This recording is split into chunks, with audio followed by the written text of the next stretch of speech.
What up, everybody at the Green Light Bar? Make some noise! Wow, hell yes. All right, welcome. This is Playlisted, the podcast. We're going to get underway here in a second. Holy shit, episode 53 is already here. Wow. Ready to get started? Make some noise again. Come on.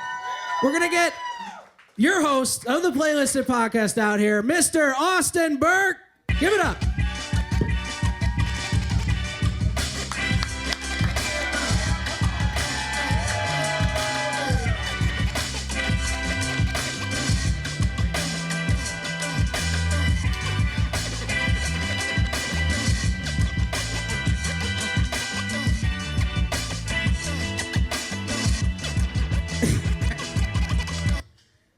My voice is gone. Oh, it sounds pretty good, actually. Tell them where you were. I was at the Waste Management Open. It's a big golf tournament. You were wasted at the Management Open. Yeah, I was. Okay. I was. No, that's actually not. I don't know what happened. My voice just literally the day I flew in, gone. And we had a show Friday, and I don't know. By the grace of God, I got through it, and we're here today. Everybody ready to have a good time? All right. It's going to be an awesome night. We have a very special guest. And before we get started, I just want to take a quick second and thank our sponsors. I know y'all met Jenny before the show. Big shout out to the Picker app. They have been supporting us from day one. It's an amazing app. I know she told you all about it, but if you want to record your music, find your crew to get in the studio with, it's the best in the business. Download Picker today. I also want to give a quick shout out to Pickers Vodka. We have $5 Pickers Vodka at the bar. Go see Kylie back there. Drinks, mixed drinks, whatever it is, $5. And also, Scott Borchetta bought Pickers Vodka, and we now are partnering with them to have somebody that makes the A-list. If you make the A-list, you have a chance to perform in front of the Big Machine A&R staff at the downtown Big Machine Distillery. And I'm very excited about that. I know it's really hard for artists to get in front of these people, in front of these label executives. And here at Playlisted, we're making that happen for you. So big shout out to them and Pickers Vodka for doing that. Let's just get the show rolling, man. I don't know how long my voice is going to last. We're going to go as long as we can. Before I forget, we have a bucket right there that Mikey's going to hold up. If you're in the crowd and you're not on the lineup, you still have a chance. Drop your name in the bucket. We'd love to have you perform. We will be drawing some names from the bucket at the end of the show. All right, let's do it. This guy has written songs for Tim McGraw, Lee Brice. God, I mean, the list is ridiculous. I probably should know more than that. I'll let him explain. It's so many people. He's been a writer signed to the same publishing company for over 25 years. Oh, wow. He is one of the best songwriters in Nashville, one of the sweetest guys you're going to meet, just an all-time legend. Give it up for Joe Leathers. Woo-hoo!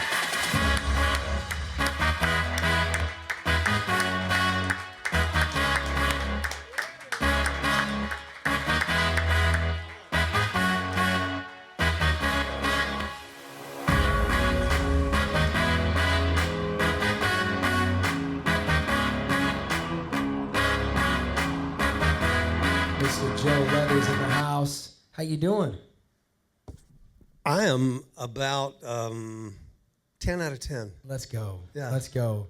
Welcome to the Playlisted podcast. I'm going to walk you through what's going to happen tonight. I'm going to let everybody in the crowd know if you don't know what's going on. So we're going to have 5 artists. They're going to come up on stage. They're going to sing a song. They're not allowed to talk about the song before they sing it. They just got to sing it and perform. And then it turns into a podcast. We get to know all about them. The crowd loves it. We love it.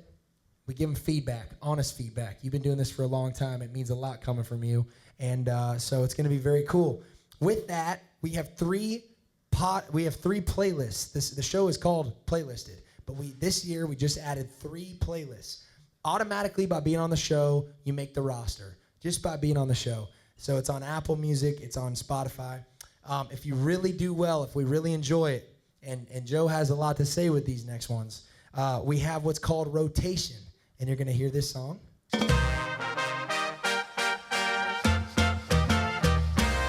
So that's rotation. That means you did a great job. That means your song was really, really, really good, and we enjoyed it. Now, if you crush it, this is like, I'm talking, this has happened once this year. So it's very rare, but if you absolutely crush it, you make what's called the A-list.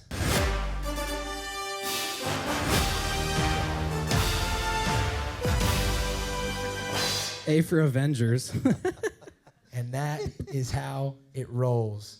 Now there is another level, and that is called a show regular. And it's very rare that we get to have a show regular. This is somebody that came on, blew me away more than anything that's ever happened. And we are lucky to have a show regular in the house tonight.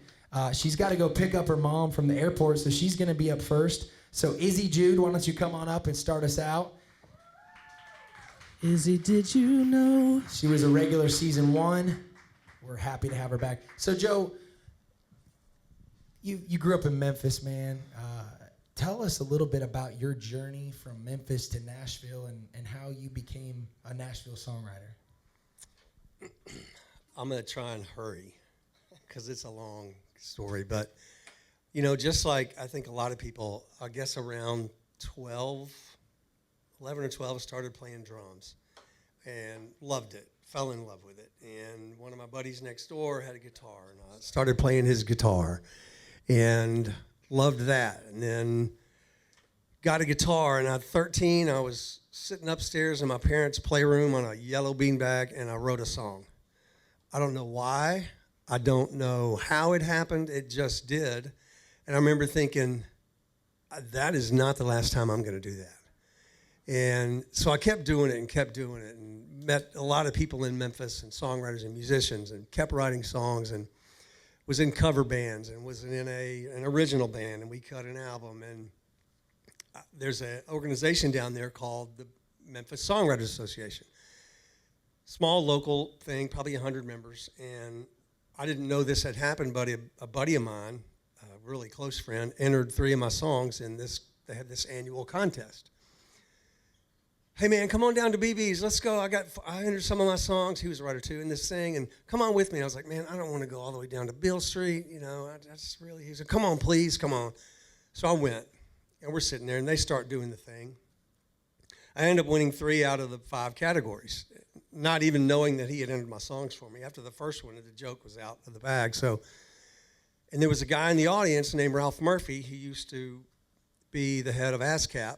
And he came up after the show and said, hey, you know, you're not, he introduced himself. He said, you're not very good right now, but there's a few of your lines that I think maybe you have potential as a songwriter. Would you come see me? And for me, that was absolute rocket fuel. I was like, come see you? What if I ride back with you? Okay, well, so anyway, I ended up going to see Ralph, and I'd been up 3 times playing him 3 songs each, and he'd give me feedback. And the 4th time I was up here, he said, okay, here's what I want you to do. You're getting close, but you're not there yet. He said, go home, write 100 songs, and when you get number 101, call me, and I want you to bring it up here. So I did. It took me about 5 months, I guess. Probably 5, maybe 4.5. So I called Ralph. I said, hey, Ralph, Joe Leathers, I've got song number 101. And he said, what? What is song number 101? And I said, well, the last time I came to see you, you told me to go write 100 songs and bring you song number 101 and play it for you. And he just cracks up laughing, like can't catch his breath. And I'm going, okay. He said, man, I don't know what the deal is. Either you're really smart or really dumb. I don't know which one it is, but I was trying to scare you off. And he said, by God, bring it up here and play it. So I did. And over about the next year, he started introducing me to publishers. I continued writing songs and playing them for him and getting feedback. And I was playing every open mic writer night that I could. I joined NSAI, which was a tremendous help and resource for me because it connected me with other writers who were kind of at my level. And I guess about a year and a half after I played song 101, one of the publishers that Ralph had introduced me to signed me, and I've been there since. And that's kind of my journey. And the beauty is that mine's a little unique, and so is everyone else's. The path.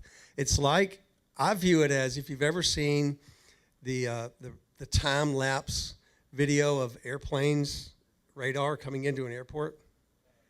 They're all up there. There's thousands of them, and they're all coming in from different directions. They're all trying to land at this airport. And the ones that stay up in the air and stay on track and listen to what the air traffic control is telling them end up landing. And that's what we all can do if we just stay in the game, listen to what people tell you, people that are in the industry that you respect, and next thing you know, you have a song on the radio. If that's what you're into. I don't know. Maybe That's you're awesome, man. No, I love it. I love it. And you're right. Everybody has their own story. It's all unique to them. And I'm excited to hear everybody's story tonight. Izzy, are you ready to start us off? I'm ready. How you been? Yeah. It's been a minute since I've seen you. I know. I've been good. I've been good. It's What are you been. playing for us tonight? I'm playing a new thing. I wrote it like probably a week and a half ago. Love that. Yeah. Just wanted to test it out on the show? Yeah. All right. What's it called? It's called Turning Myself In. All righty. Everybody give it up for Izzy Jude, show regular, singing her song, Turning Myself In.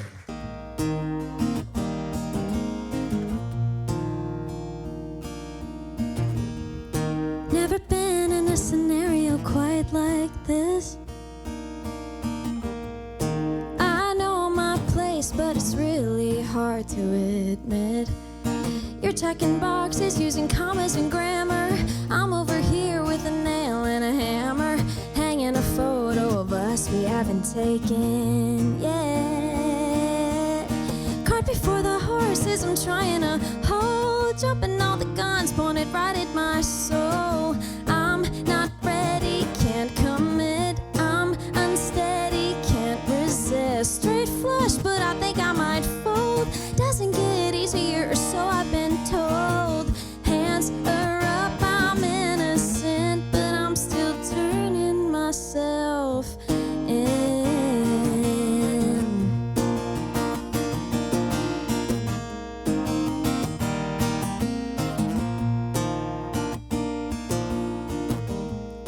Never been friends with someone I also kiss. It's really fun, but I think we've blurred the lines a bit. You're checking boxes, I'm fresh out the slammer. Over here with my nail and a hammer, hanging a photo of us we haven't taken yet. Cart before the horses I'm trying to hold, jumping all the guns pointed right at my soul. I'm not ready, can't commit. I'm unsteady, can't resist. Straight flush, but I think I might fold. Doesn't get easier, so I've been told. Hands are up, I'm innocent, but I'm still turning myself in. No, turning myself in and over, pushing, pulling, coming close. No, I don't know how you do it. You're liking the same music. Am I supposed to feel this stupid? Can't let go, can't bear to lose this. Or is this how it's supposed to be? Waiting on you to tell me how to leave. Cart before the horses I'm trying to hold, jumping all the guns pointed right at my soul. You're not ready, can't commit. I'm unsteady, can't resist. Straight flush, but I think I might fold. Doesn't get easier, I wouldn't know. Hands are up, I'm innocent, but I'm still turning myself in. Turning myself in.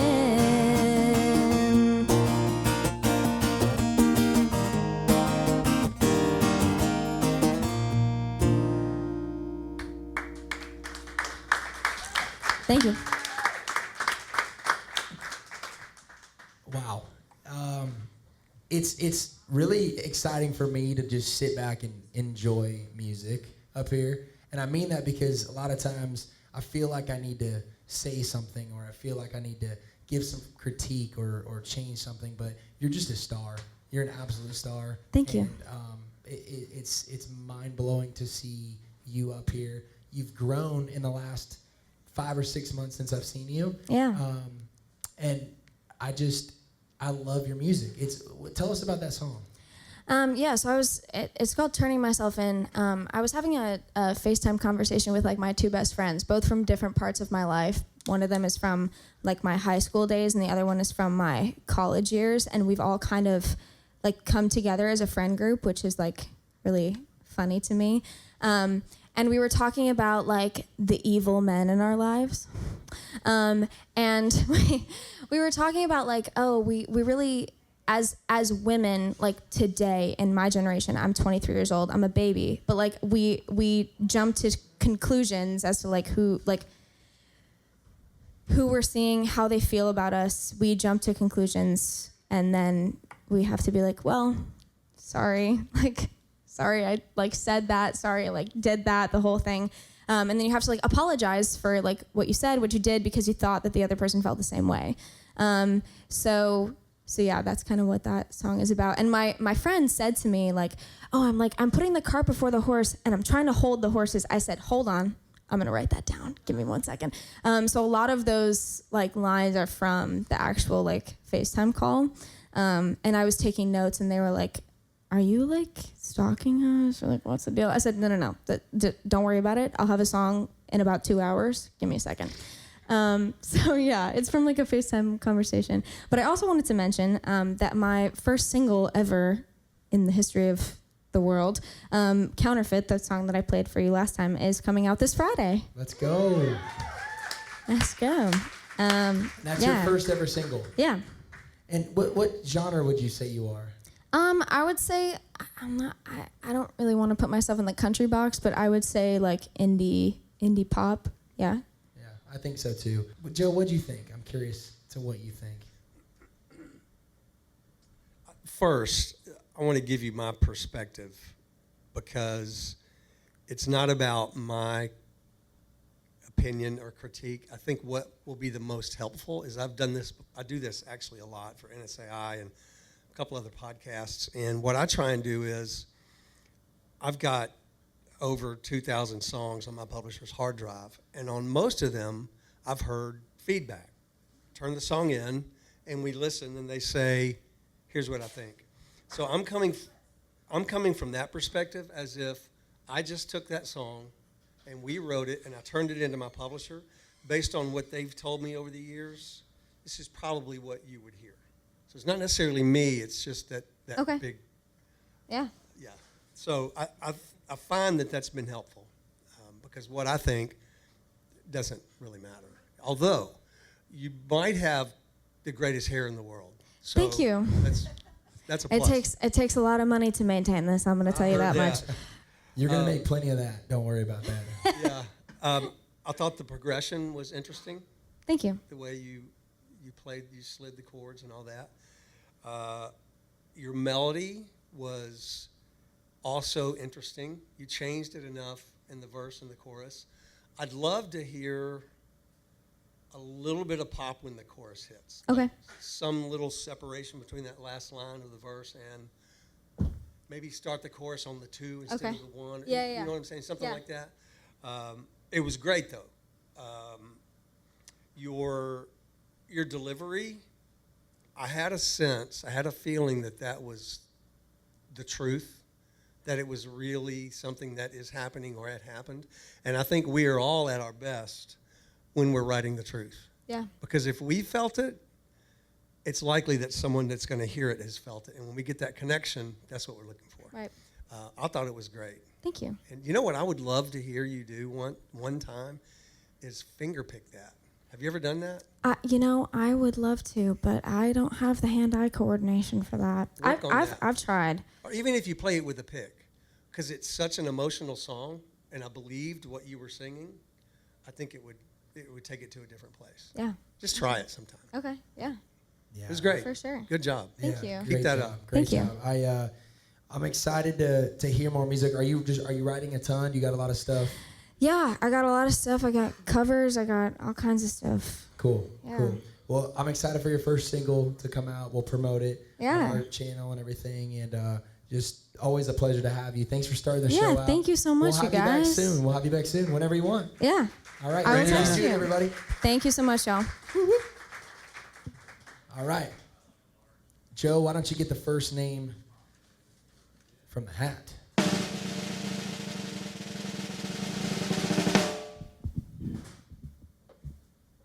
Thomas Heath. I can read upside down. All righty. So you're so great to follow on socials. If you don't follow Joe on socials, please do, because he just gives this incredible perspective. And you told me before the show that you love to help young songwriters out. And the biggest question you get is, I want to do this, but I don't even know where to start. What do you tell those artists, and what would you tell some of these artists that are in the crowd today that don't even know where to start? I think if you're in Nashville, my first stop would be at NSAI. Meet them, get to know the staff, because they've got tremendous resources. They've got workshops, regularly scheduled workshops, at least once a month. They've got song feedback. You'll meet other writers you can co-write with if you like to co-write. And I would play every writer's night open mic you can get on. I know it's hard at times, but you have to get out there, even if it's your second time ever playing live. I hear that. I've never played live. Well, you got to go play live. And if you have to suck the first time, then you just got to suck the first time, because we've all done it. Because that's how you get better and improve, and you build confidence. And when you play writers' nights and open mics, you meet other writers. Someone might hear your song and go, wow, I want to co-write with him or her. And you build your network, because, you know, A-list writers are not going to write with you right now because their calendars are limited. And what do you bring to the table that they don't already have? And that's not being rude. That's just, why would they?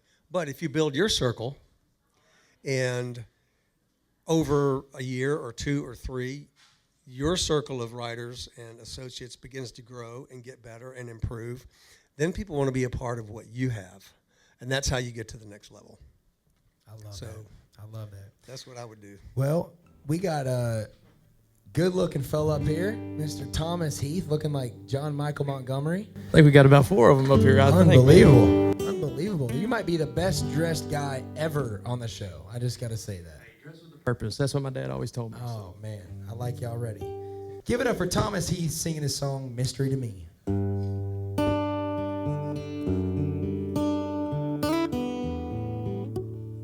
I'm forgetting myself.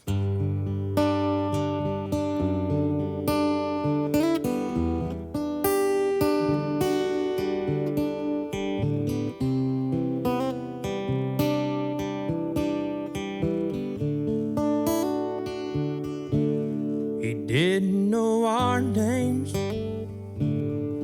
He didn't know our faces. He'd get lost in hallways and hide things in vases.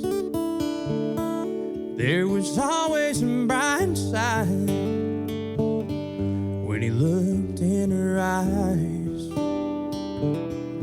The man that he was starts to come back to life. And he'd say, hey, baby, I love you. And I just want you to know, if this is the last thing I can tell you before I go, that I remember it always. You said hi do to me. You're wearing a white with a tear in your eyes. It's all that I need. 'Cause yesterday was history. Tomorrow is a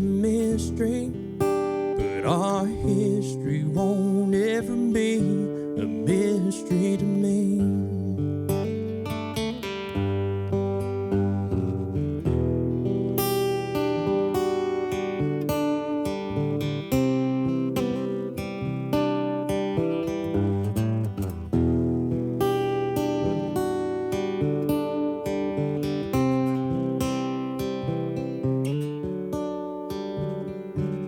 He didn't know their names, he didn't know their faces, but they lined up in hallways with bouquets and vases.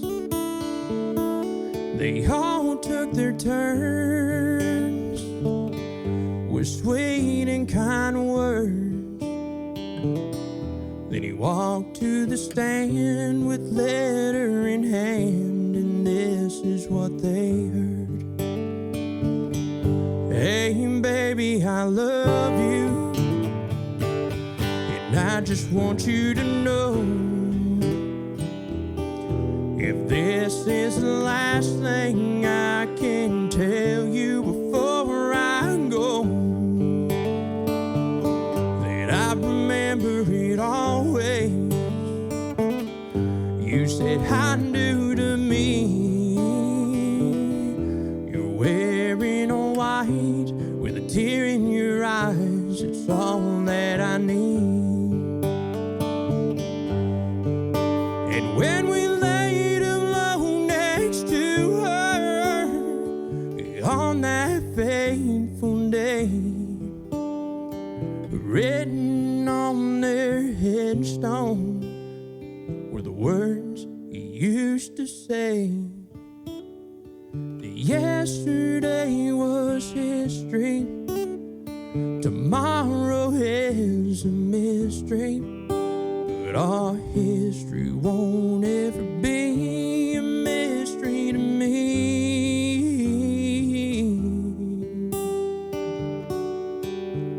No, our history won't ever be a mystery to me.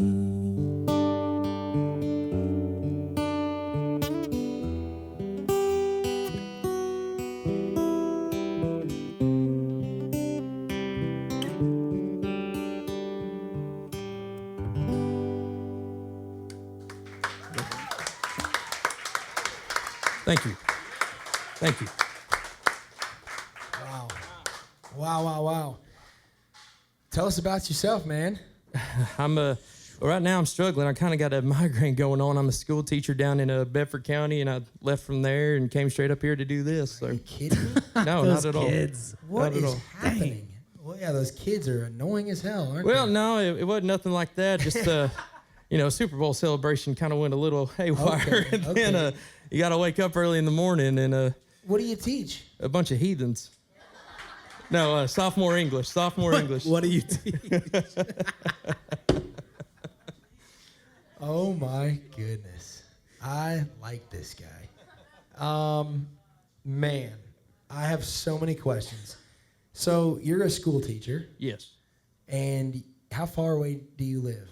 I live about an hour and 10 minutes. Hour and 10 minutes, and you came here just for the show. Yes, sir. I'm happy Do to be you here. play out a lot, or? I've been doing mostly writers' rounds since December. I do have a couple of shows lined up just kind of locally in the Middle Tennessee area. So Do your students know that you can sing? they know that I try. Wow.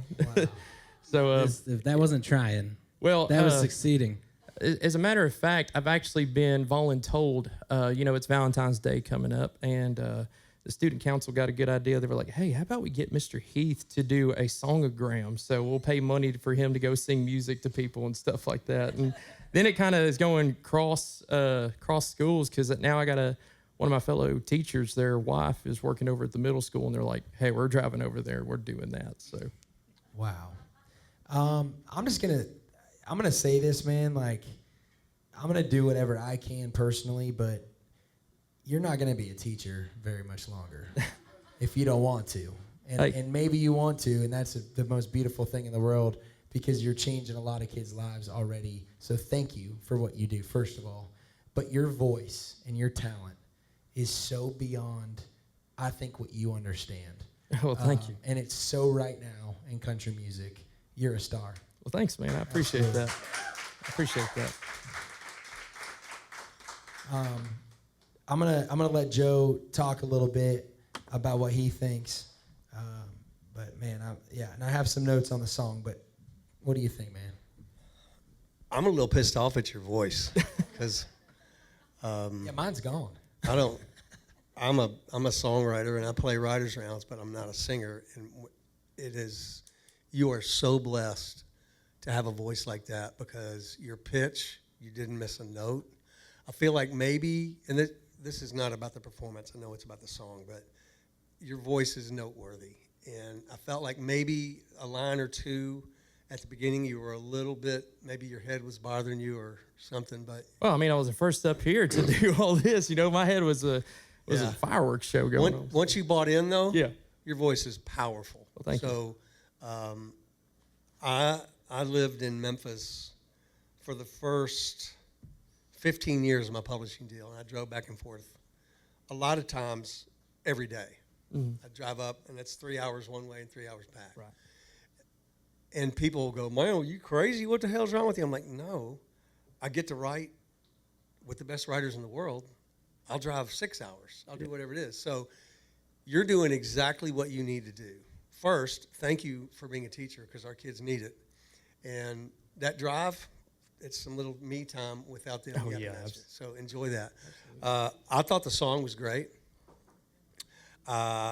Your melody, I think, but just only because you have the voice. In the verse, you could use a little more melody movement just because you got the weapon, man. Use it, you know. And I'd say that in any song. Try not to stay using linear melodies.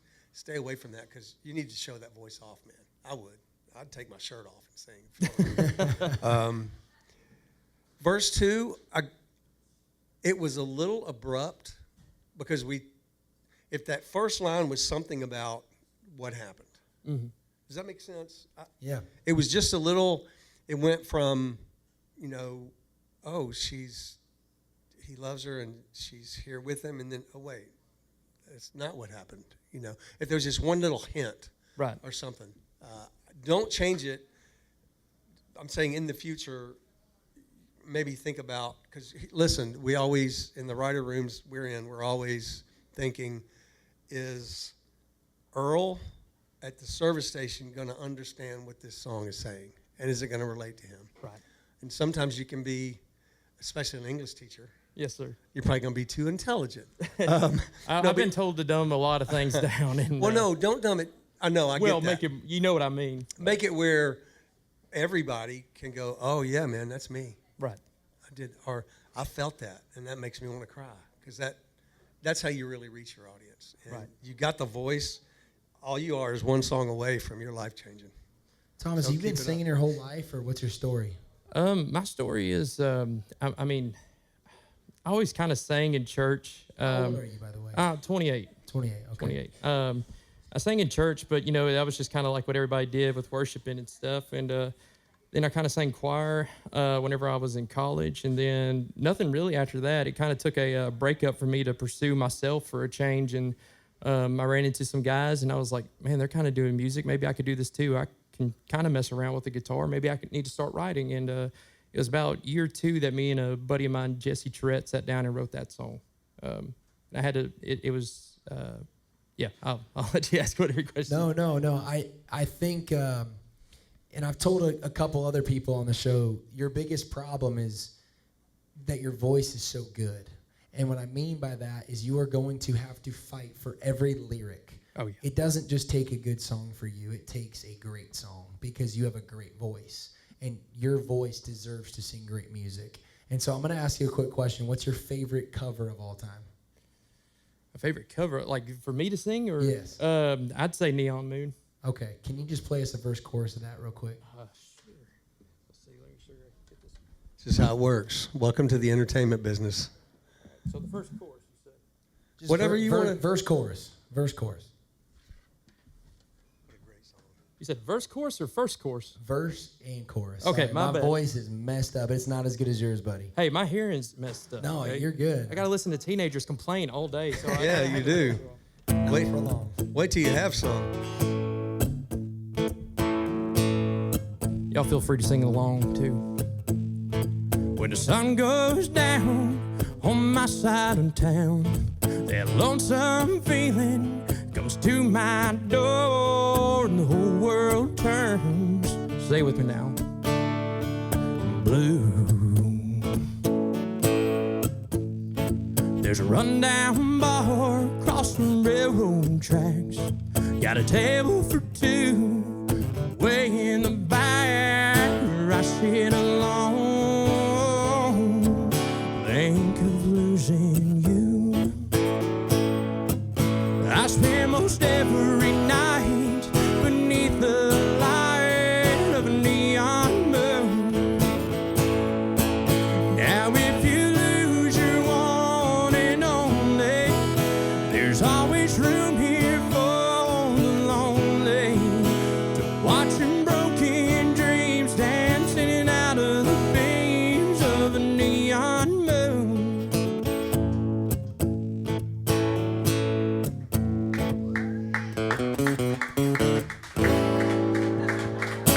Thank you. Thank you much. That's just showing off is all that is. Play the guitar. And I love God. every minute of it. See, I'm comfortable now. When did you Okay, learn how to good. play guitar? I kind of became a little bit self-taught. My dad showed me a couple of chords, and then he was just like, "All right, I'm capped out. That's the best I can do." And he had some chord books, and I tried to sit down and try to learn some songs. And I was like, "Okay, that kind of makes sense." And from there, it just kind of became by ear or just watching what somebody else was doing and figuring out like, "Oh, they're in a different tuning, so I need to play differently." Wow. Well, I mean, I'm not kidding you, dude. I wish my voice wasn't this messed up, because this is going to be clipped. But not only do you have one of the most talented voices we've ever had on the show, I think you might be one of the biggest stars we will ever have on the show. And I mean that from the bottom of my heart. We've had over 300 artists perform. Wow. You have humility. You have stage presence. You know how to dress. You know who you are. You're a teacher. You're a star. And this is your moment right now. Well, thank you. Thank And you not much. only did you make rotation and roster and A-list, I would love for you to make that hour and 10-minute drive whenever you want and be a show regular on the show. Yeah, I'd love to- Congratulations, man. Love to take it Seriously. myself. Hey, can I say one thing? You know, Not quite the vibe. What is that? Oh, okay.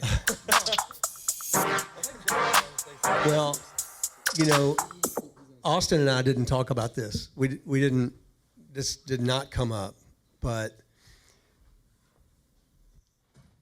people in Nashville that are in the business aren't generous typically with praise and compliments, not because they're mean, but because every day we show up to work, every day it's the Super Bowl. It's the best in the world. It's the best writers, the best pickers, the best singers, the best bass players, the best piano players, the best engineers, the best live engineers. They're right here. And when somebody like Austin tells you you're a star, that's not just a flippant compliment. That means something.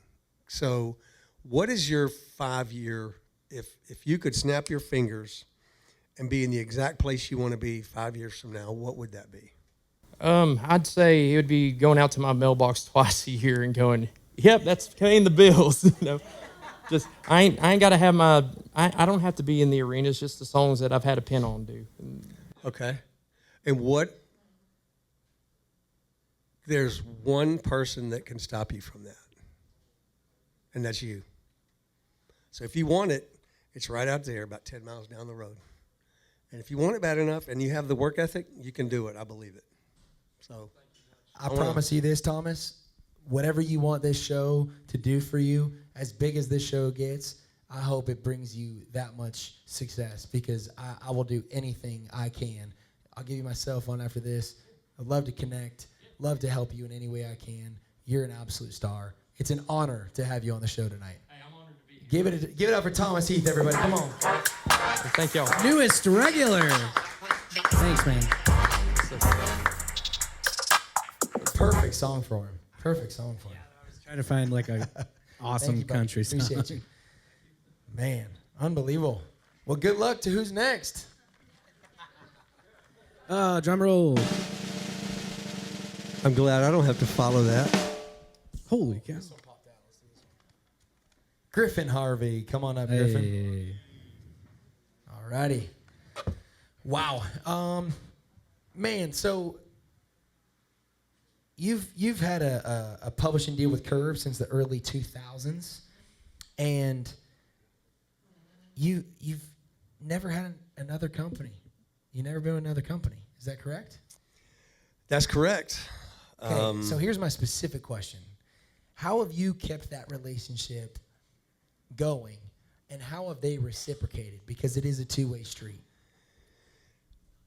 In my case, I produce.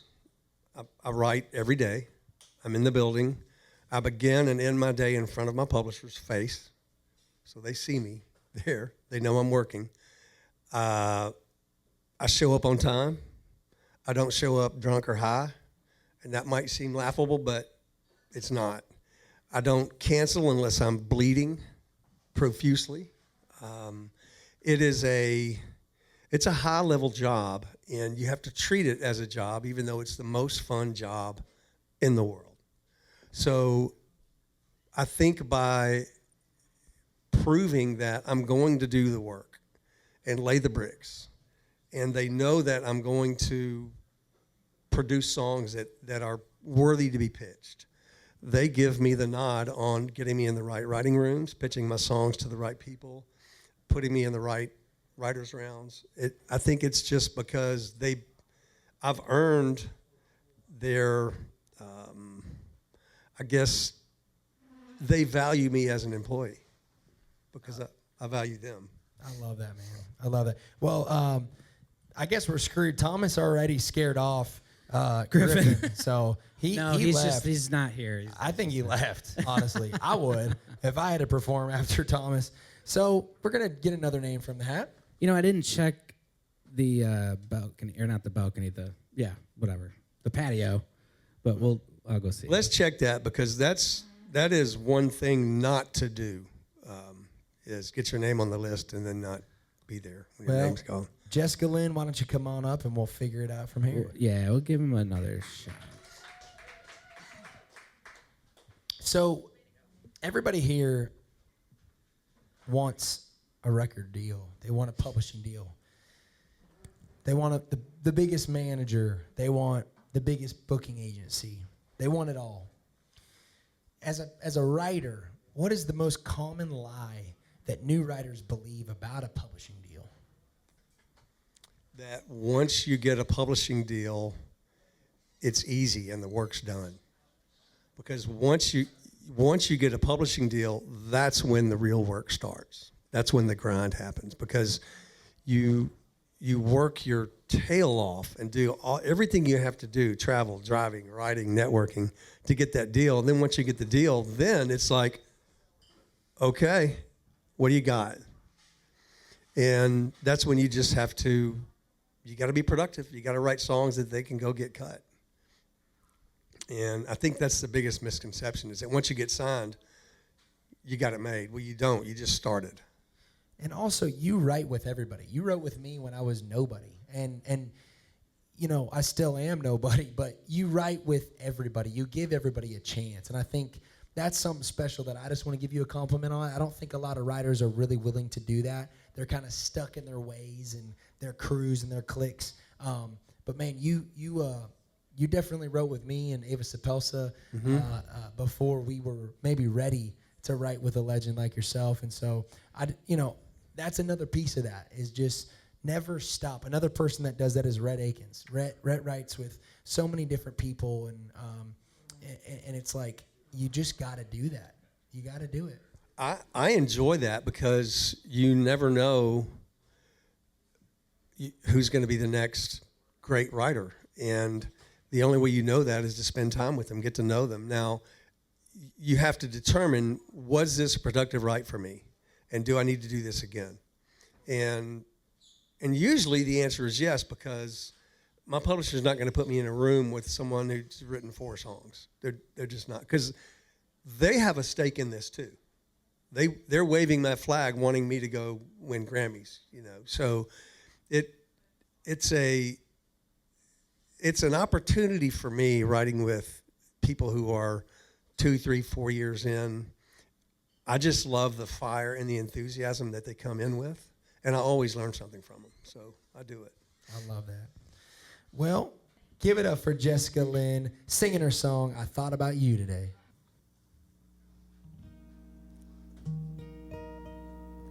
I thought about you today. I think about you a lot. Sometimes I hear your voice in my head. It's like you're still here, but I know you're not.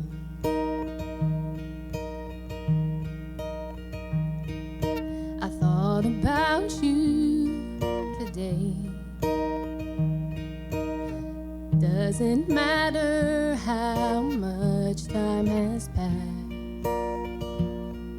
Sometimes I still instantly cry. Other times I just smile and think I'm alright. Did you know you were my best friend? Did I ever tell you that? Sometimes I catch a smell in the air and it instantly brings me to your house in my mind. And we're just sitting there like everything's fine. I thought about you today. I hope you look down and like where I am.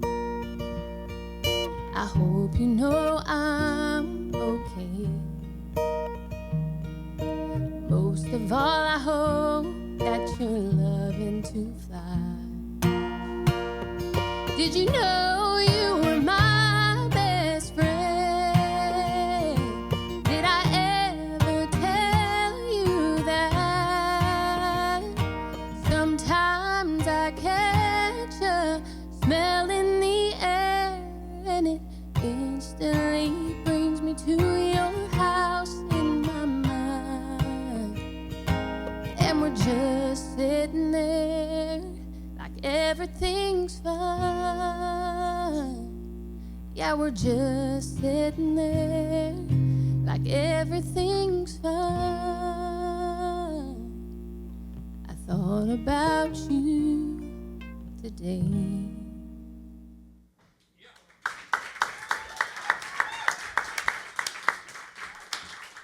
All right. Jessica Lynn, how you doing? I'm doing all right. Good. Little Where are you nervous. from? I'm from Missouri. Awesome. You can take the mic off if you want. It might Okay. be easier. All right. What part of Missouri? It's about 60 miles south of St. Louis, Farmington, Bonterre area. Very Yeah. cool. Very cool. And do you do music full time or what's? No, this is actually my first live performance No. ever. So I'm a little bit nervous. I apologize. My first ever. Easy, right? Congratulations. I just really appreciate this opportunity. So yeah. Absolutely.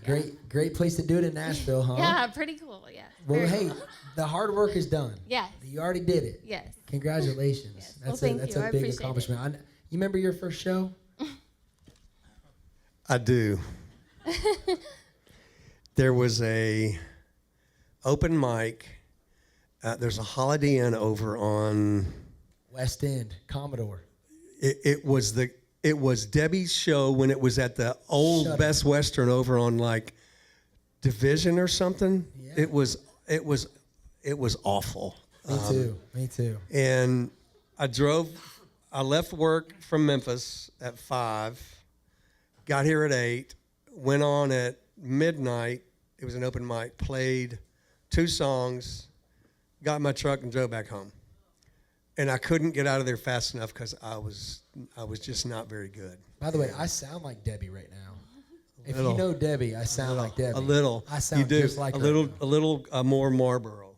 Yes. Yeah. She's actually got a raspier, deeper voice than I do. She's awesome. She's the best. And she let me come back time after. I mean, I owe her a debt because she. That's crazy. When you sat down and started, I saw your lip quiver just a little bit. And I went, come on. You can do this. I know you can do this. I didn't know it was your first time. Yeah. But you nailed it. Good for Thank you. you. Way to go. Where? Absolutely. What do you do? What's your real job? I'm in procurement. What is that? So I'm basically a buyer for a company that we actually buy all the airplane parts and things to make the airplanes for SpaceX, Gulfstream, things like that. So all the little parts they have to make those airplanes, I purchase those for them. Whoa. Yeah. Wow. Do you think we've ever been to the moon? I mean, who knows? To each their own. I don't know. If we have, sure. I don't know. If you were selling products to get us to the moon, do you think we could get there? Yeah. Okay. I'll get you the right stuff. Fair Yeah. enough. Yeah. We Would you make sure you sell them like new products and not used products? Right. we could. 100%. High quality titanium. If you were yeah. part of that, we could check the records and see where the parts were shipped to, whether Yeah. they were shipped to the sound stage in Hollywood or to Houston. Yeah. That's Shit. crazy. No How do I think of the shit I think? So, how do you feel after your first performance?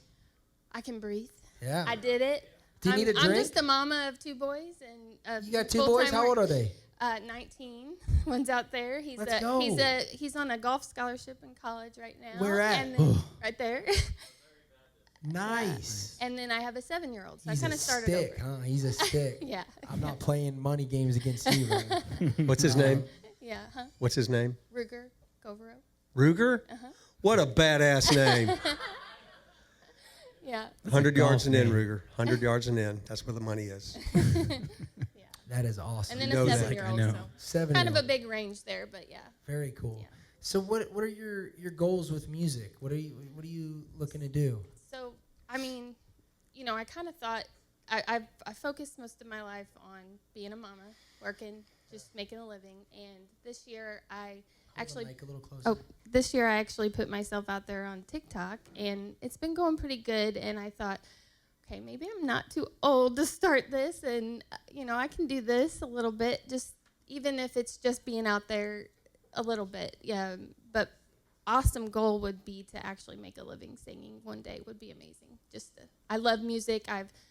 Back when I was younger, before kids, I couldn't get music out of my mind. I wanted to do that, and then I put it aside to be a mom, and I can't get it out of my head. So I'm going for it and seeing what happens, and just enjoying the process, really, of just playing. Yeah. Okay, one thing I'm going to tell you. You said, I'm too old. Is that what you said? Okay.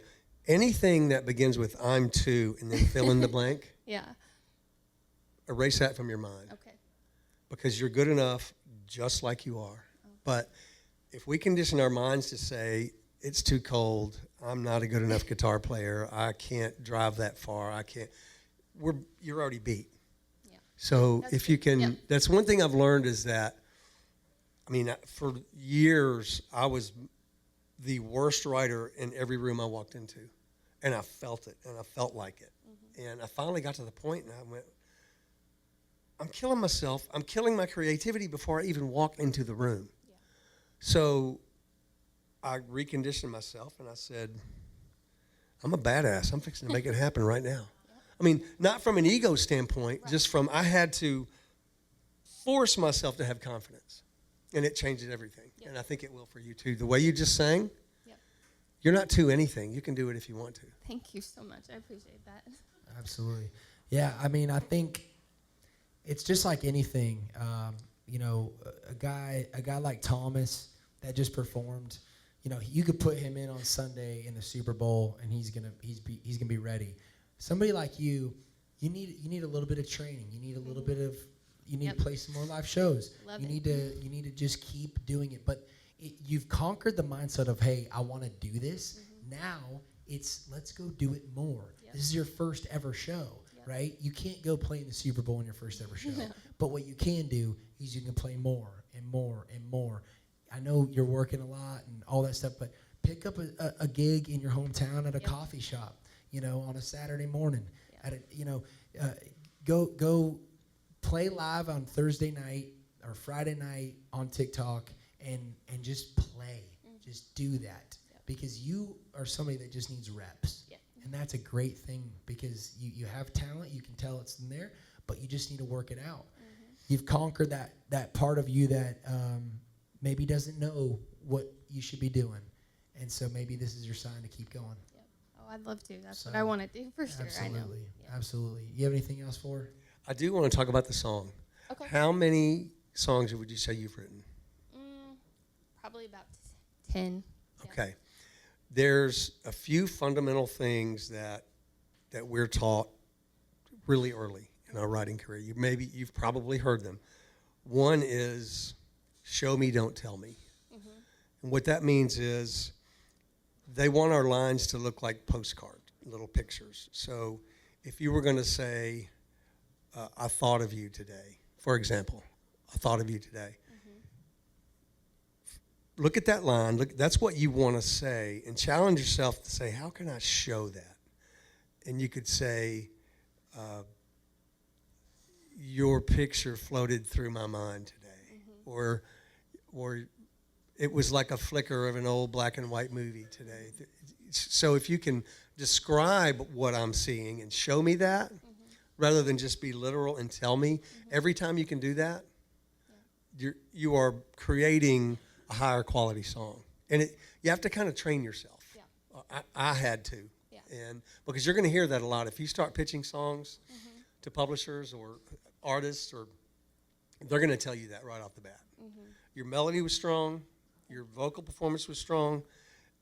The only thing I had lyrically was you said, did you know you were my best friend? Did you know? You asked two questions, but you didn't really answer those. True.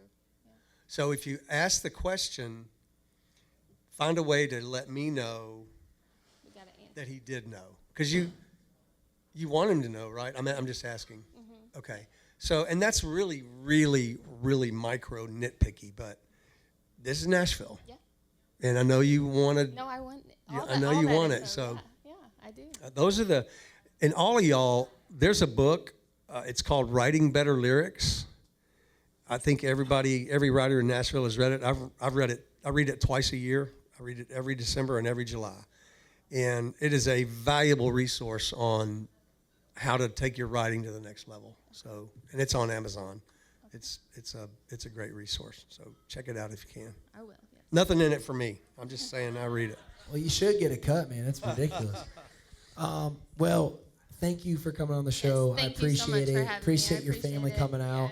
Yes. Listen to the podcast. We have hit songwriters, hit Yes. artists, and you can get some feedback on like maybe what they're doing differently. But you're a part of the community. Yeah. Thank you so much. Thank you Appreciate very you coming much on for the having show. me. I appreciate it. Give it very up much. for Jessica Lynn.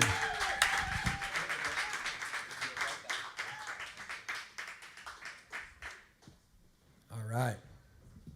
I'm up here by myself. This is awkward. You guys having a good time? All right. We do have the bucket. If you want to put your name in the bucket. I don't know. Do we have any names in there yet, Mikey? We got some names in the bucket. Be sure to put your name in the bucket if you want to perform. I'm going to get the next person up here. And I can't do it right.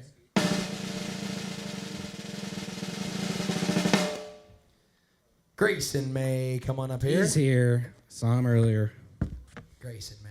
No smoke breaks for Grayson. Water. Water.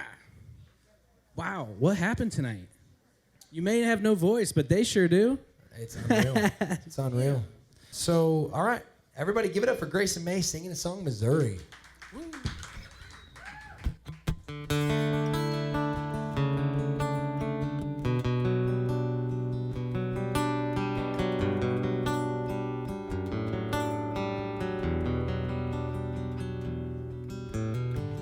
When she told me her job was moving her west,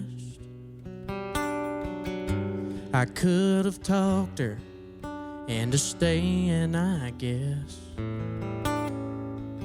6 weeks without her, I couldn't take it no more. So I rode out of Richmond and headed straight for her door.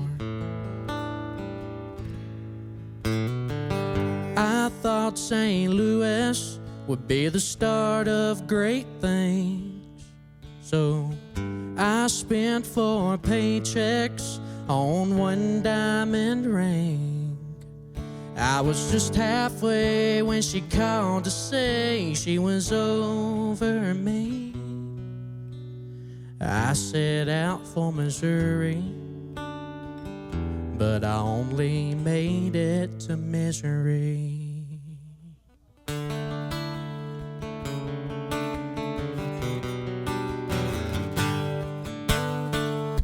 I kept on asking, but she wouldn't say why. Did she get tired of waiting, or did she meet another guy? I keep trying to call her back, but she won't answer now. Do I keep driving, or do I turn right back around?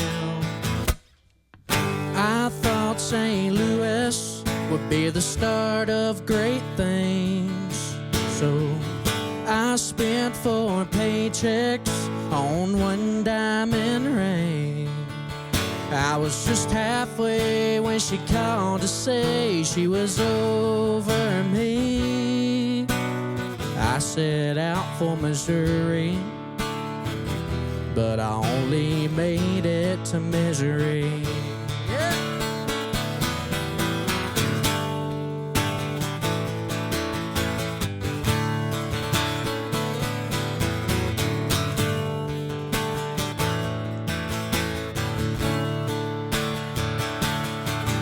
Now I'm sitting at a truck stop, cursing my luck, with everything that I own in the back of my truck. 'Cause I thought St. Louis would be the start of great things. So I spent 4 paychecks on one diamond ring. I was just halfway when she called to say she was over me. I set out for Missouri, but I only made it to misery. Oh, misery. I set out for Missouri, but now I'm stuck in misery.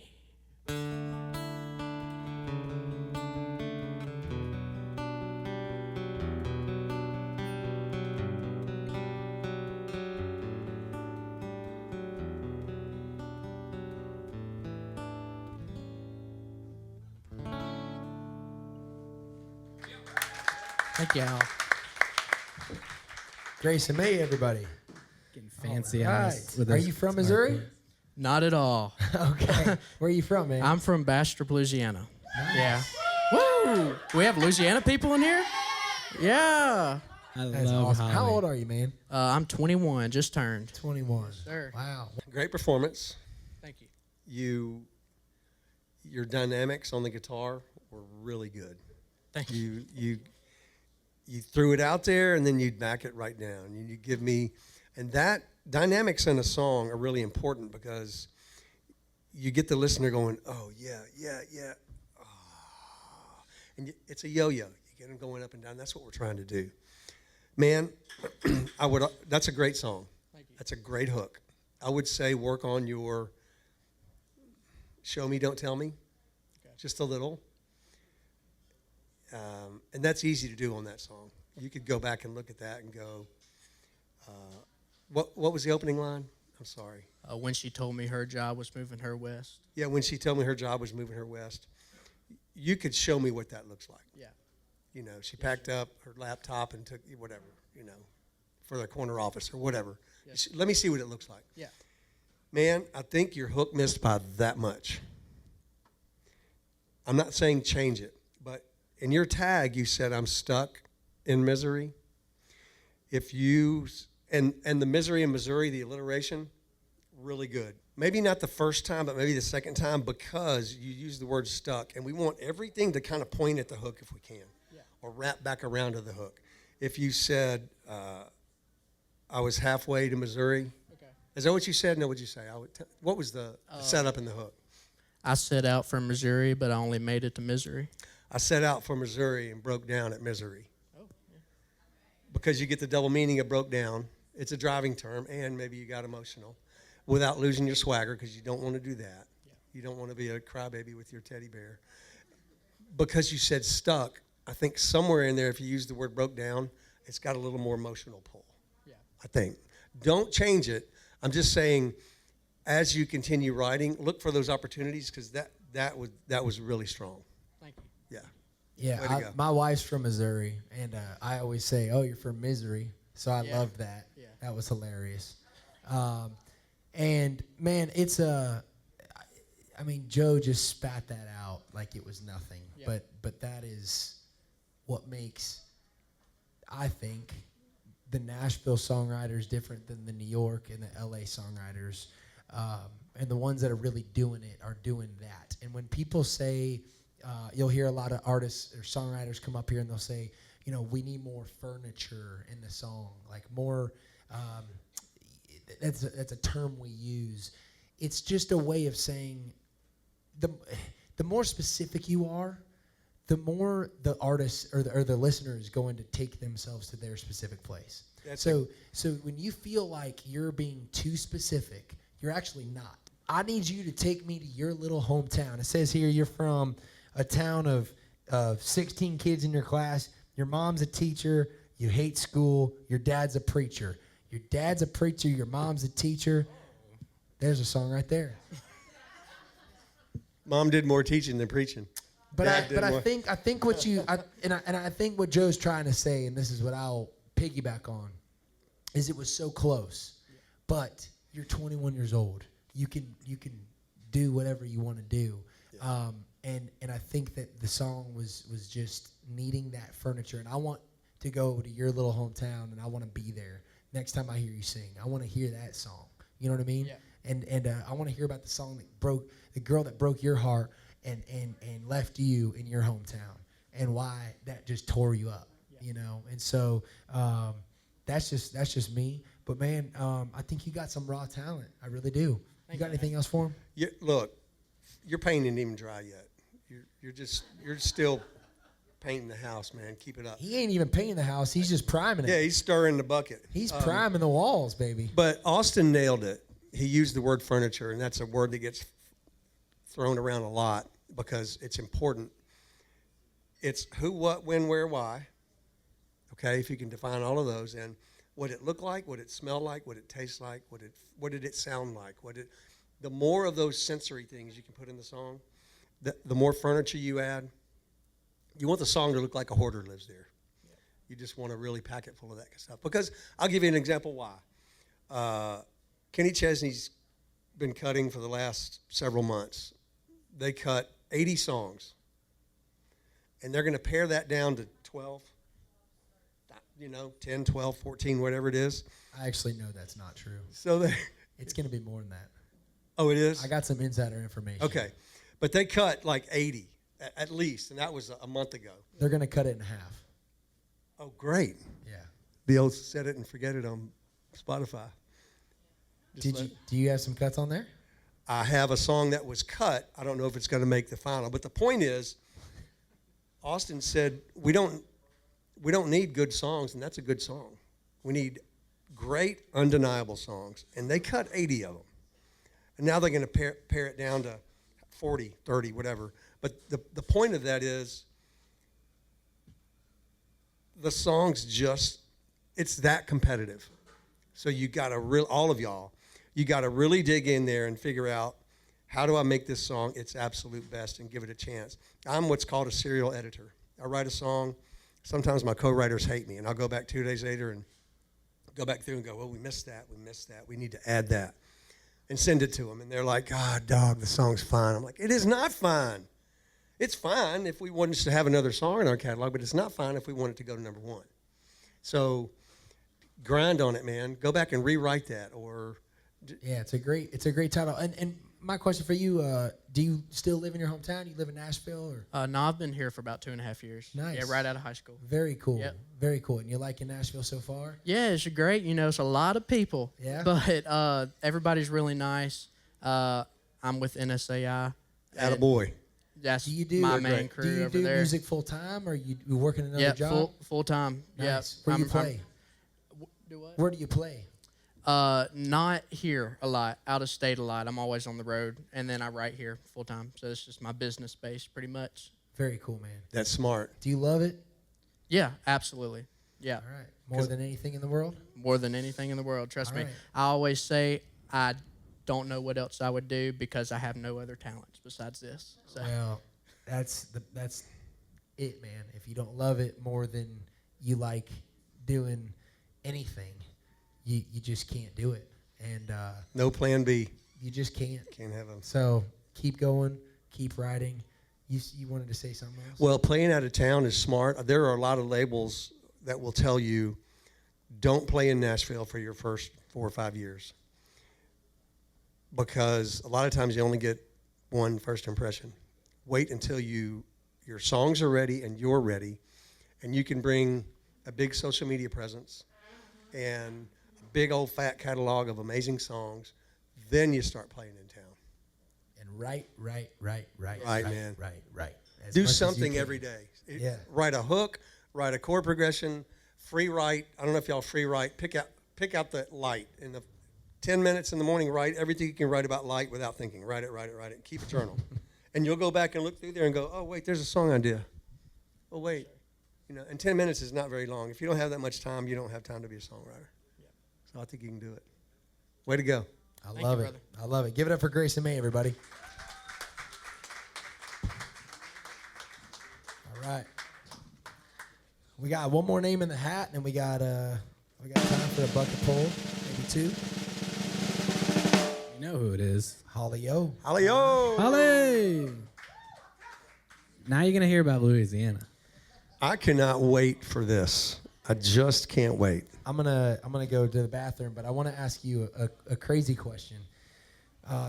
You know, being in this business as long as you have, I'm sure you've seen things that have come in and caused fear into the Nashville music industry. What is your biggest fear right now about AI? I don't really have a fear about AI. I don't use it to write lyrics ever, and I wouldn't, because it's not me. I feel like I'm a fraud if I do that, and I'm not going to ever be I would never allow myself or my integrity to be questioned. I think Suno is a great platform if you want to put a guitar vocal in there, see what it sounds like. It's not great audio quality. I wouldn't use it to pitch songs, but it'll give you a vibe for what your song might sound like if you want to just play around with it. And I have a song we wrote last week. I've got a guitar vocal of it, and I did 50 different versions in Suno just to see what kind of different vibes it would come up with.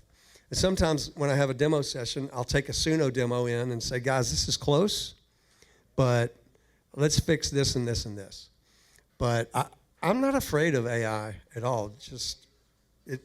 People want to buy tickets and sit in a seat and see somebody that they love perform songs live, and AI is never going to do that. Amen. I don't think. that's right. Yeah. I love that. Give it up for Holly-O singing her song, Hide Every Gun.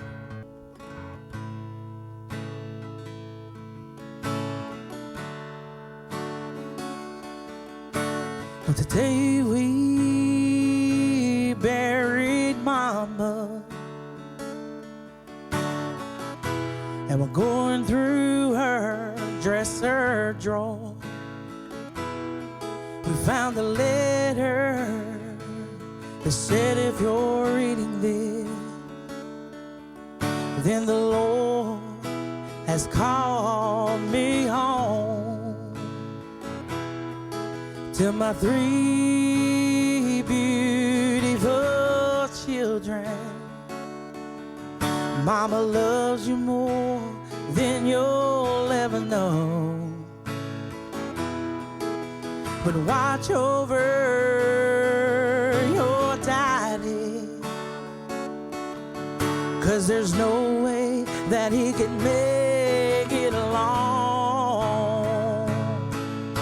And hide every gun in the house. Don't let him be alone too long. And watch his whiskey drink, and make sure he goes to church Sunday morning. Yeah, this is what this letter's all about. Please hide every gun in the house.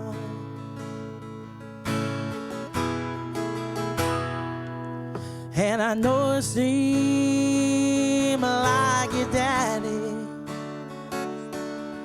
loved his whiskey more than he loved me. But if you don't watch over him, yeah, that devil will smile in victory. And hide every gun in the house. Don't let him be alone too long. And watch his whiskey drink, and make sure he goes to church Sunday morning. Yeah, this is what this letter's all about. Kids, please hide every gun in the house. Please hide every gun in the house. Yeah.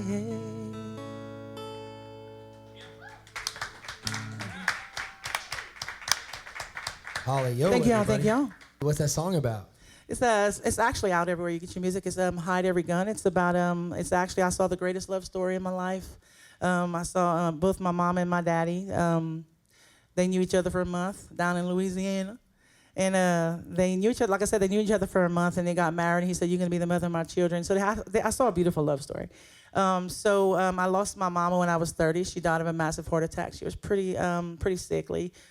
She died at 58. And when I tell you, my parents only knew each other for everything, okay? Everything. So, and where you saw one, you saw the other. And I do songwriting showcases from Texas and Orange Beach and Pensacola and different things. And it's weird. I always have at least 2 men come up to me and say, crying like, "That sounds like my mama, my daddy, and my grandparents," and at least one woman. But the men, it gets them for some reason. And I always, but it is about my parents. I found a letter. My mama knew that she would go before my daddy, and my daddy drank that T.W. Samuels when she was getting sick, and he just didn't know how to live without her. And she wrote a letter to each one of us. I'm the baby of 3 kids, and my mama helped me write that one from the grave. So I used some of her words in there. But she was like, "Yep, being down south, we have a gun in every corner of the house, and as a child, you know not to touch it." But he was a hunter, and he was a dog trainer, and he was, where the red fern grows here, that was him. So she said, "You gonna have to watch him, because he's gonna drink himself to death, and you watch them guns as well." Wow, that's very powerful. And I lost him 3 years after that. He only lasted 3 years, and he's 3 gone too. years, unbelievable. Holly, would you mind reading me? I don't know if you can remember the last part of that chorus. It was, just read me through the chorus really quick. I just want to hear the lyrics. It's hide every gun in the house. Don't let him be alone too long. And watch his whiskey drinking. And make sure he goes to church Sunday morning. Oh, this is what this letter's all about. Please hide every gun in the house. Okay. I know the song's out. I just have a critique. Yeah, And, absolutely. Look, this is out in Louisiana. So, watch his whiskey drinking. And, hold on, that was it, right? Yeah, watch his and make sure he goes to church. Okay, watch his whiskey drinking. Make sure he does that red letter reading, something about that. If you're reading this now, please hide every gun in this house. Okay. And it's just more coming from her perspective. That was just that's just spitballing. But I'm just saying, knowing what I know now about the song, it's coming from your mom. And I think that there was just a little bit on that end where I wanted it to be red letter reading, you know, whatever. If you're hearing this now, please hide every gun in this house. Or baby girl, if you hear, you know, if you're reading this now, whatever. And that goes back to the furniture thing that we were kind of talking about. But man, what a story! What a cool title! Country music is the truth. It's 3 chords and the truth, and that was that.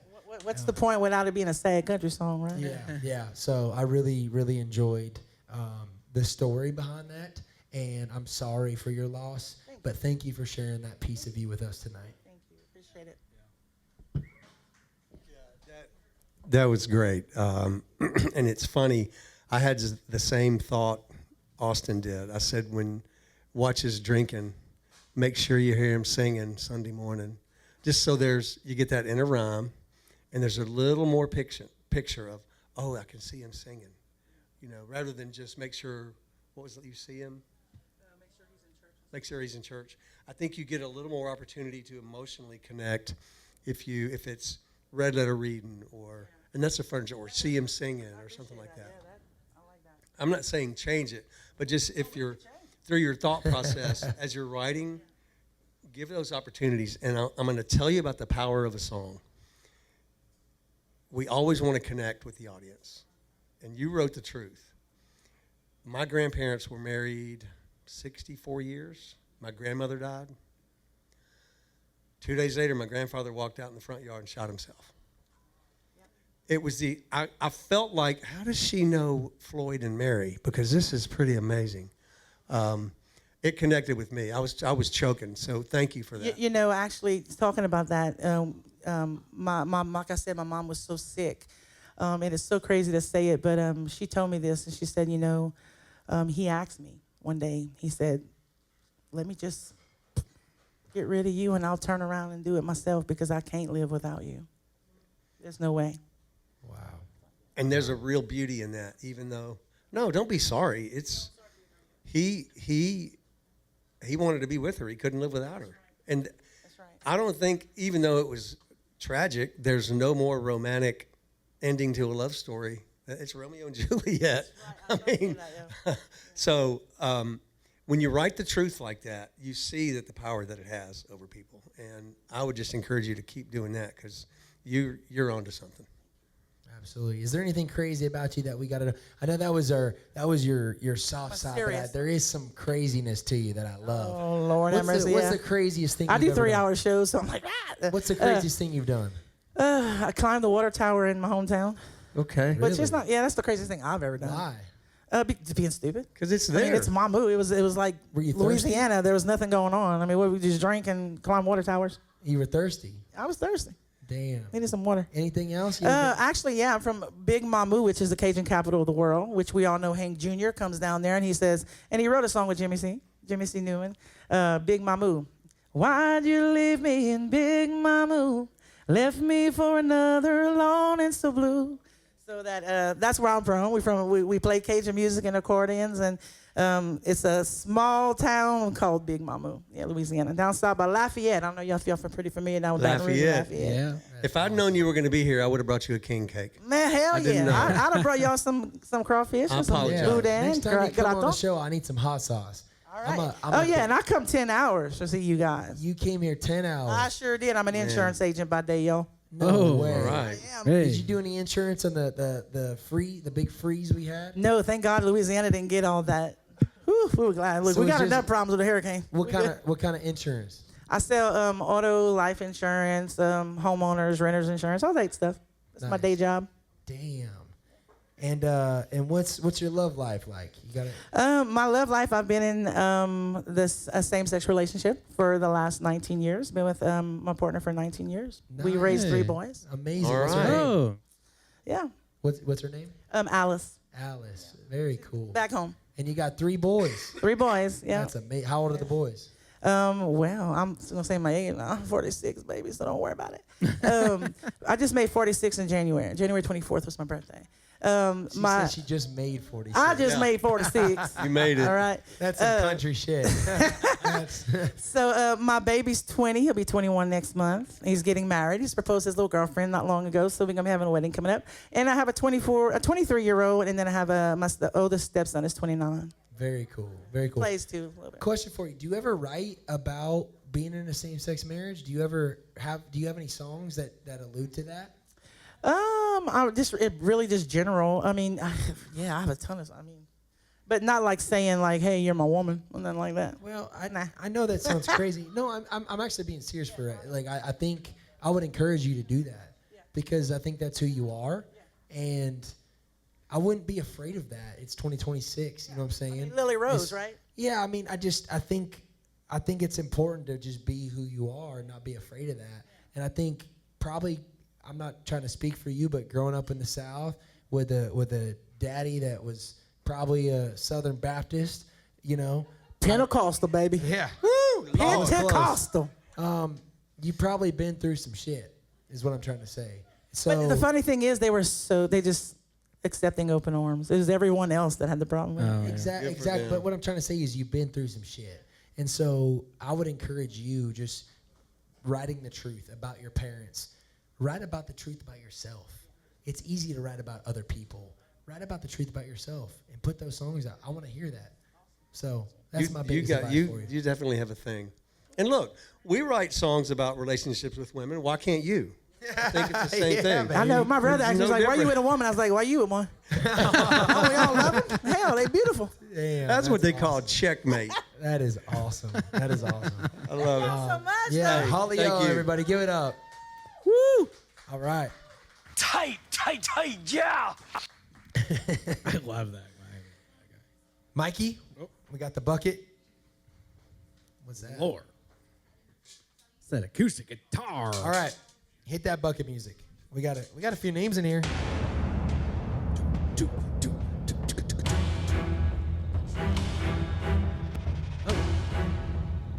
Javan Johnson. Javan Johnson, come on up here.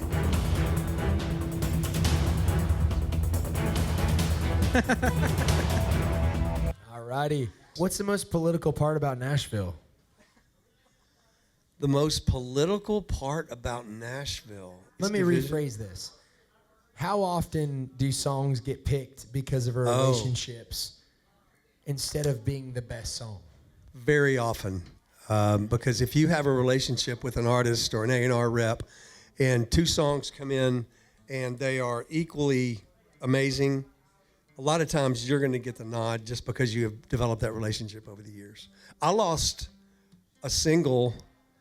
Benny Brown did a coin flip with Craig Morgan over what was going to be the next single, and I lost. Now, it was the single after that, but that happened. I mean, and it happens. It's people don't realize that what we do every day and what we go through, and once we create the song, the outcome is not up to us. We have no voice in what the outcome is. You just make the music. And it better be good, because if there's going to be an outcome, it's going to have to be pretty much a top shelf song. I love it, man. And maybe when you win the coin toss. You ready? Yeah. All right. Toronto? Javan, right? Did I get this right? Javan, yeah. Like Raven. Javan. Raven Right. with a J, yeah. Javan Johnson. Give it up for a bucket poll. Javan Johnson, running on fumes.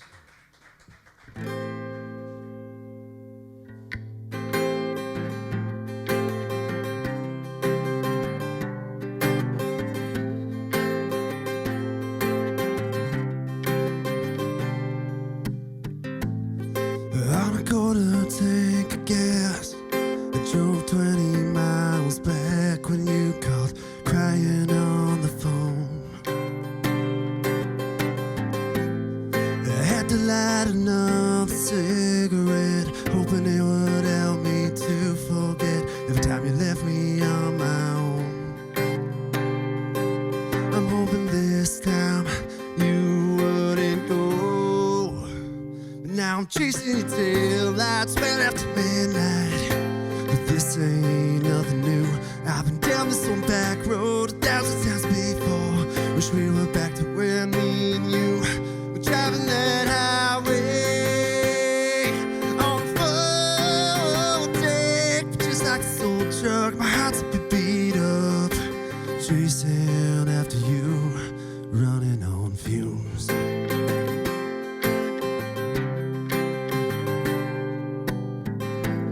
We put the pedal to the floor. The way you love me had me wanting more. Then rust turned to dust. And now I'm driving, fighting for us. Well, I'm chasing your tail lights well after midnight. But this ain't nothing new. We've been down this old back road 1,000 times before. Wish we were back to when me and you were driving that highway on full deck. But just like this old truck, my heart's a bit beat up, chasing after you, running on fumes. Yeah, yeah, running on fumes. I don't know what happens when this old truck collapses. This goodbye should have been the last time. But I'm still chasing your tail lights well after midnight. But this ain't nothing new. We've been down this old back road 1,000 times before. Wish we were back to when me and you were driving that highway on full deck. Just like this old truck, my heart's a bit beat up, chasing after you, running on fumes. Yeah, yeah, running on fumes. Still chasing you,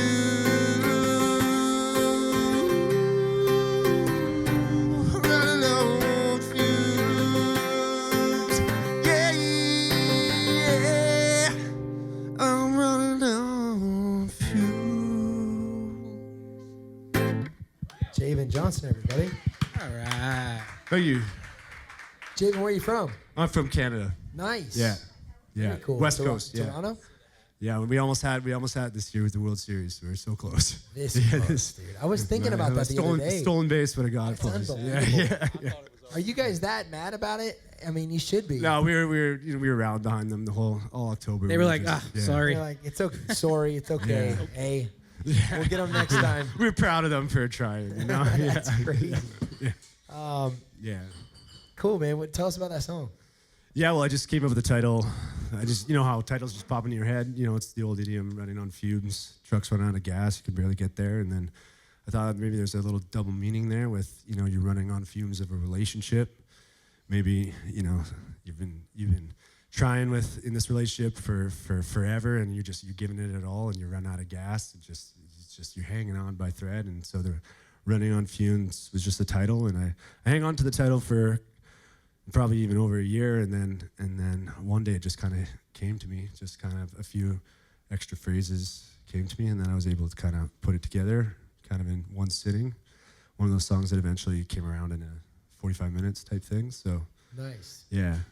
And are you wanting to be an artist, or you wanting to be more of a songwriter? What's kind of your goal? Yeah, I don't have any artist projects going on right now. I would love a publishing deal one day. That would kind of be my goal, is to get conversations started with some people that might open some doors. And I mean, I've been writing songs for 15 years since I was in high school, and just pecking away at it. And I've been making trips down here for About 5 years, 2 months at a time, 3 weeks at a time, and I did my first drive down here from West Coast to Canada last week. It's terrible. So I'm back in town for a little while. So you just want to be a songwriter? I think so. Yeah. I mean, I do enjoy performing, especially at writers' rounds like this, and I do like a little side artist project, kind of an alternative country type thing with my dad, actually. So I play a little fiddle and I play mandolin too. So that's kind of like a side thing that I do with him. But he does all the songwriting for that. So I a lot of my influence is a lot more contemporary. So I kind of lean in, and I think it's that old saying goes, if none of my songs ever get cut, maybe I'll put them out myself type thing someday. But other than that, I don't have. Absolutely, man. Yeah. No, I love that. I mean, man, my biggest advice for you is I think I could tell you were nervous. I was nervous, yeah. That's okay. That's okay. Yeah. A lot of times, if you're nervous, it's good. That means you care. But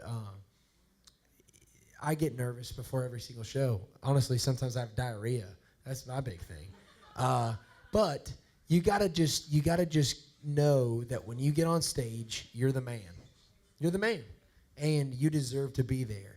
And so my biggest advice for you is more from a performance perspective than a songwriting perspective.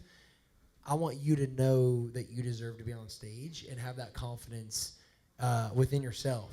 And it's hard. It's hard to do, especially if you are a songwriter. It's hard to get up on stage and have that persona, and you have to fill the room with your vibe, and that just comes with playing more and doing this more. And so that's kind of my biggest advice on the performance side of things. But yeah, man, I think you can just slow it down a little bit and get in the moment a little bit more. And I don't know. Yeah, that was the up-tempo version of that song a little bit. Okay. It happens. Yeah. It happens. What do you think, Joe? Well, hey, man, nerves are natural. You're supposed to be nervous at first. I get it. I'll tell you one thing I had happen. This has been 10, 12 years ago. I was on a songwriter round in Florida with a girl named Lisa Carver, Ben Glover, and Bobby Tomberlin. And they're all top shelf performers. I mean, amazing singers. And here I am trying to stay on pitch, just the best that I can.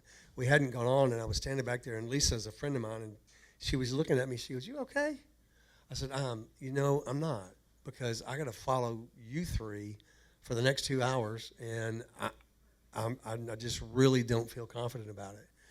And she walked up and she put her hands on my shoulders and got about that far from my face, and she said, "Let me tell you something. There's only one Joe Leathers. Go out there and give it to him. Give him a chance to enjoy it." And I've never forgotten her, first of all, giving a damn enough to say that. But I think what she said was true. There's only one you, man. Give them a chance to enjoy it. Because a lot of people that you're going to be performing for want to be sitting in that same seat you're sitting in. What's your biggest problem with America right now? I mean, I don't have too many problems with America. I mean, I've been coming down here a long time, and I love the people, and I love Nashville, and Very cool. There's a little rhetoric, going on earlier or last year, but. Did you have to drive through Minnesota by chance to get here? No, I did. South Dakota was as far as I got, and then I went south. Yeah. A lot of daycares in Minnesota these days. Yeah, it's a good business model. A lot of daycares. Okay, so what is the country music scene in Canada like? Is it? Yeah, Canada's got its own established industry in Canada. We have our it's called the Canadian Country Music Association, the CMAs of Canada, and so we got our own artists, we got our own songwriters, and a lot of the time they can break down here. We got Josh Ross, who's Canadian, and obviously we had Shania, but Cam Whitcomb, Sasha, yeah. So there's a whole crew of Canadian country music. You know JoJo Mason? I know JoJo personally. Dude, yeah. I got it. Really? Yeah, oh yeah. I got a number 3. I don't have a number 1. I got a number 3 in Canada, man. Boom. Yeah, dude. I got a number 3 with him. And a lot of them live down here, like Jade Eagleson lives down here, and James Barker. I don't know if those names. Yeah. James Barker. That's awesome. Yeah. Didn't I play drums on that song? Yeah, you did. I'll write with. I got a number 3. I write with Aaron Goodvin and Jason Blaine a lot. Oh yeah. I know Aaron as well. Yeah. They're great. Yeah, You got the CanCon up there for radio. We do. I think it's 40%. Really nice. 40% of country music has to be Canadian. Yeah. All right, let's talk about the song. Give him some advice. Sure. if I turn this song in, here's what they would tell me. That title gets written a lot. And when you have a title like that pops in your head, it happens all the time, right? We put it on our phone and you're like, okay. I like to look at, you can go search BMI and ASCAP for that song title. If it's been written 100 times or 20 or whatever the title is, maybe take a little time and think, how could I rephrase that so it's not the same song that's been written? That's just a common phrase, and sometimes those are the best hooks. It's something that we say in conversation. Yeah. So you might hear that, and some of your taillights, back roads, there's a lot of beer, truck, girl on the radio, and people might say, well, it's on the radio, I should write it. Well, those songs were written 3-4 years ago, and if you're chasing something, you're behind. I'm not saying you're doing that, but just because it's on the radio doesn't mean we can write it, because those artists might have co-written that and they can get away with it. But if our songs, if we're trying to get a pub deal or we're trying to get our songs pitched to those artists, we can't use those cliches as much as they can. They can get away with it. Yeah, that's a good. Does that make sense? That's a good point. Yeah. So just dig a little harder on your. That's a great song, and everybody has had that emotion. Everybody's felt that at some point, whether it's literal or figurative. You're running on fumes. And that first line, tell me that first line. On a quarter tank of gas, I drove 20 miles back. Okay. Yeah. You got the number 20 in there, right? Probably should be. No, Oh, that's great. Okay. On a quarter tank of gas, I drove. What was 20. I drove 20 miles. Okay. If you use another number instead of a quarter is technically a number, but it's a fraction.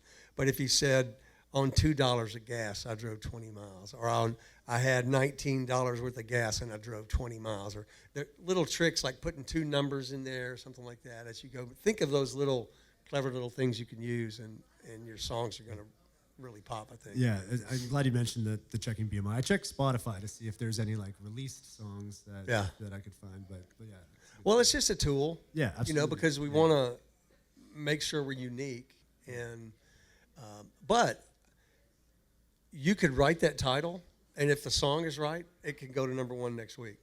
So don't really listen to what I said, but just keep that in the back of your mind, where how do I make this song the absolute best it can be? Sure, thank you. Yeah. Hell yeah. Man. Everybody give it up for Javan Johnson. Thanks, boy. All right, we're going to go rapid fire real quick. You ready? So you're 22 years old in Nashville, and you have 90 days to build momentum with 0 connections and 0 money. What do you do?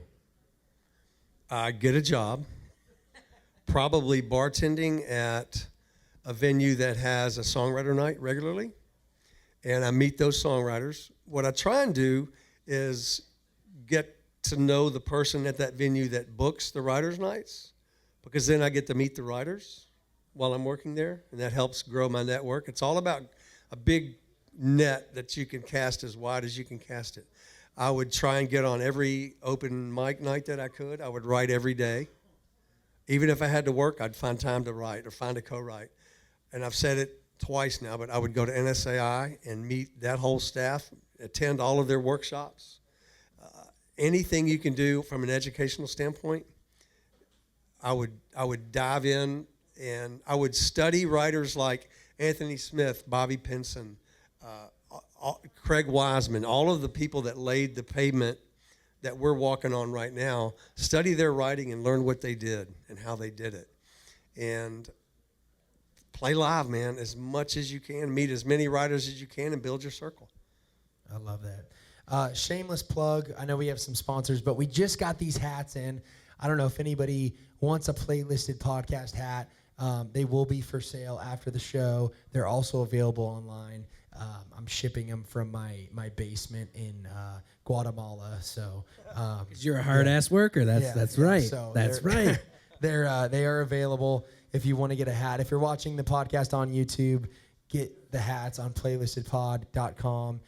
We'll send them to you. Couple questions before we leave. What if there's somebody wants to move to Nashville and they just want to be a songwriter? They do not want to be an artist. They just want to be a songwriter. What's your advice to them? Move tomorrow. Figure out a way to make a living. And before you start, if you're new, before you start trying to get co-writes and building that community, I would write 50, 70, 80, 90 songs. Just start building your chops, because every song's not going to be great. But the more you write, the better you get, and you start to learn, wait, that's a mistake. That has nothing to do with the line above it, and it has nothing to do with the hook. So write all you can. And as you get better and your songs get better, and you'll know it when they do, again, I'm going to say it, get out there and to the writers' nights, meet writers, play open mics as much as you can, and start co-writing with the people that are going to approach you. Because what will happen is A&R and publishers are looking for the next great song and the next great songwriter. They are desperately looking for them, and they don't care where they come from. And if you're good enough, and if your songs are good enough, you're going to be noticed. And people are going to come up to you after the show, and they're going to say, "Hey, why don't we write? Are you interested?" And you're going to swap numbers, and you end up writing with that person. And that's how you grow your community, because this is truly a town of relationships and community. And nobody's going to do it for you. You have to do it yourself. Nobody's coming to save you. Nobody really is going to wave your flag but you. And if it's great, people are going to seek you out every time. Do you agree with that? And I love it. I love that. That's so good, man. And you, I kind of bragged on you a little bit before you walked out, but can you tell everybody a little bit about some of the artists that have cut your songs and what those mean to you? I mean, Lee Brice, Kenny Chesney, Trace Adkins, Tim McGraw, Clay Tim Walker. McGraw, that's who I was looking for, Tim McGraw. Jared Neiman, Halfway to Hazard, Thompson Square, Craig Morgan. I guess I've had 120 or so songs recorded, something like that. When somebody cuts your song, do you feel like a piece of you is just out in the world now? Like, is that your legacy? Are your songs your legacy? Man, that's a great question. I don't take myself seriously as a songwriter. I take the songs seriously, if that makes sense. I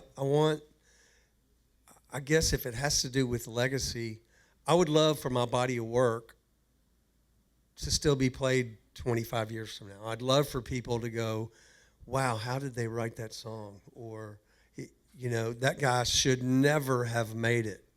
He went to college and worked at a bank, and the odds were against him, and he drove for 15 years, 3 hours, and there's no way that should happen. And I would hope that would encourage people to go, man, you know what? I can do it. I would hope that would be my legacy, is just through the songs, it would encourage writers to go, by God, I'm moving to Nashville, and I'm doing it, because if that guy can do it, I can do it. I love that, Joe. 2 more questions for you. If you could change one thing about Nashville, what would it be? Don't say the potholes. I'm talking about the music business. Yeah. I would...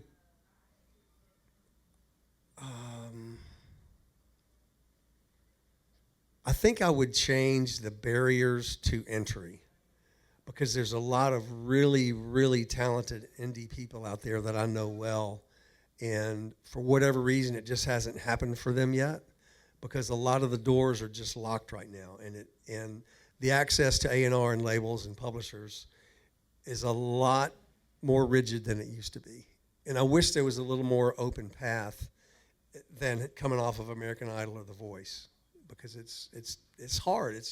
But you got to remember, being a songwriter in Nashville or an artist, there are more NFL players than there are signed songwriters and signed artists in Nashville. So the odds are great, but the rewards are much greater. So don't listen to the odds. Don't listen to people that tell you can't do it, because why aren't they doing it? There's a commentary that's called "The Man in the Arena," and I printed it off, and it's in my studio. And I would challenge you all to go read The Man in the Arena, and I think it'll change the way you think about people who critique or tell you can't or tell you won't, because they're up in the balcony chirping when you're standing down here in the arena doing the work and sweat and bleed and dying over it. So it's a great little piece of literature to read. I love that. And we're going to leave everybody with this. Joe, you are not only one of my favorite people I've written with, you're just an unbelievable person beyond the music. You're just such a good dude. The way you love and care about artists, that's what this community is all about. And I know you don't like to talk about yourself, but what are you most excited about for you coming up in the next couple of years? Well, that's incredibly kind of you to say. I'm excited because I think I'm just getting started. I feel like I'm just now. Let's go. Can we get it up for that? Come on.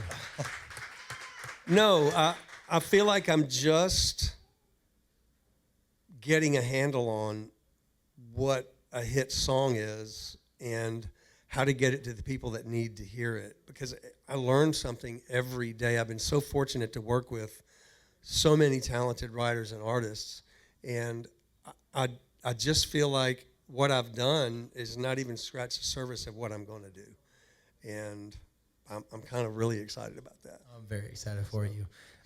Y'all, thank you for hanging out with us. It's been an awesome night. All the talent that came up on stage tonight was just mind-blowing. It was a very special night. I was kind of dreading coming here because of my voice, but y'all bear with me. I appreciate it. We got Mr. Joe Leathers. I'm Austin Burke. Cody Hawkins. This is Playlisted, y'all. Thank you so much. Thank y'all.